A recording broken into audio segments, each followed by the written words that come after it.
Jeremy, thanks for taking the time to chat with us before another game against the Seattle Sounders, another game in a season that has games every few days for you guys. Because first of all, how are you? How are the team holding up, playing all these games so close together?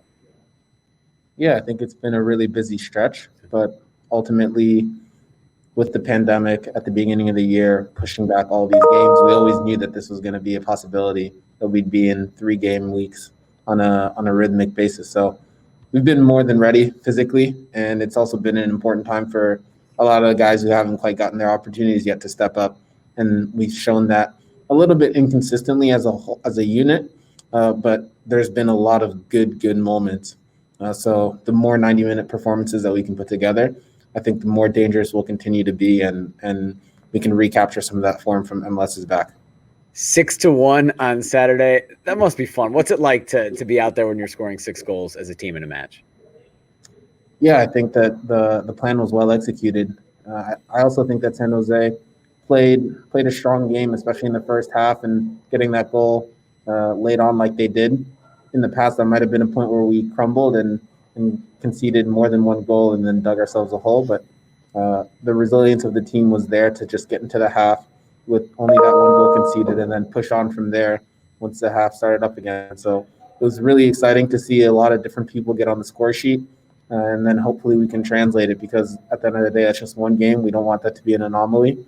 We want to be able to carry that forward against the Seattles, the LAFCs, whoever else we have on our schedule. You scored another goal with your head.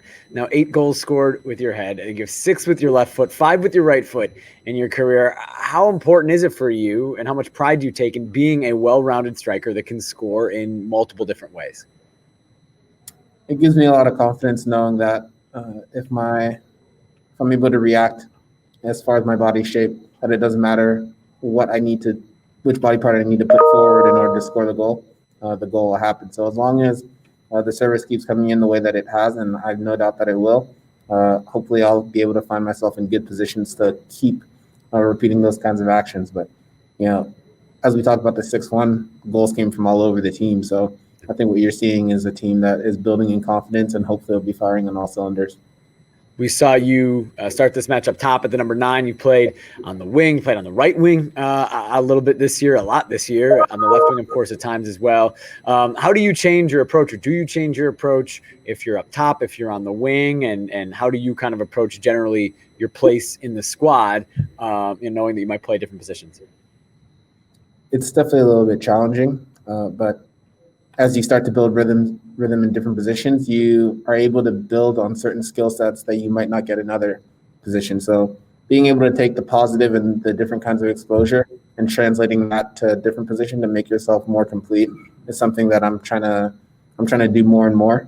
And then just being ready for different types of work. So I know as a winger, it's going to be more up and down, whereas as a striker, it's going to be quicker, shorter bursts that might be more tiring in that moment.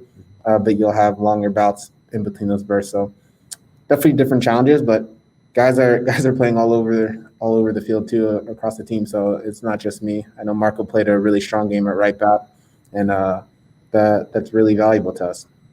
You mentioned everybody stepping up, everybody contributing. One player who stepped up this season, obviously, is Eric Williamson, a good friend of yours, and you guys go way back. What have you seen out of his growth, specifically in now his 2.5 years in Portland, and him getting to this point in his career? Yeah, I think we're all seeing a little bit more confidence, but to be honest with you, the people who have seen him on a daily basis, whether it's been like me since we were kids or some of the guys who've been here since his first days here, no one's ever doubted his talent, his commitment, or his will to the game. So what everyone is just starting to see now, we've always known. And I'm happy that the rest of the country can see that too. And I think that there's another gear for him to get to. He obviously had a goal and an assist the last time you guys played Seattle. You played them again the third time in a month that you'll play the Sounders. What's it like playing these rivalry matches without fans as it's been this year? It's definitely odd. Going into CenturyLink and not hearing anything, we're used to a really hostile reception there. And, there's always a good 40 to 50,000 people when we play against them. So coming into the fake crowd noise and no one in the stands, it felt very eerie. But as soon as the game starts, the emotions of the game kind of take over, and then you know what you have to do. You have to beat Seattle. It doesn't matter how you get it done. It's just got to be a win. You guys did that a couple of weeks ago in Seattle. They beat you in Portland about a month ago. As you break down, as you look to this match, what is going to be key for you guys to get a win on Wednesday night? Yeah, I think Seattle's a mature team. They're not always gonna. You're not always gonna feel under threat for 90 minutes, but they know how to win, and that's something that we have to respect. They did it to us the last time when they were in Providence Park. I think they scored in the 75th, and at that moment, it felt like we were completely deflated, and like they smelled blood in the water. So we have to be really cognizant of that, knowing that it is a 90-minute game, and Seattle is aware of that, and they're waiting for their moment to pounce, and when they do, they'll be lethal. So we just have to be mentally aware, and we have to reciprocate on the other end. Well, Jeremy, thanks for taking the time to chat with us before that match, and good luck on Wednesday night against the Sounders. Thanks, Jake.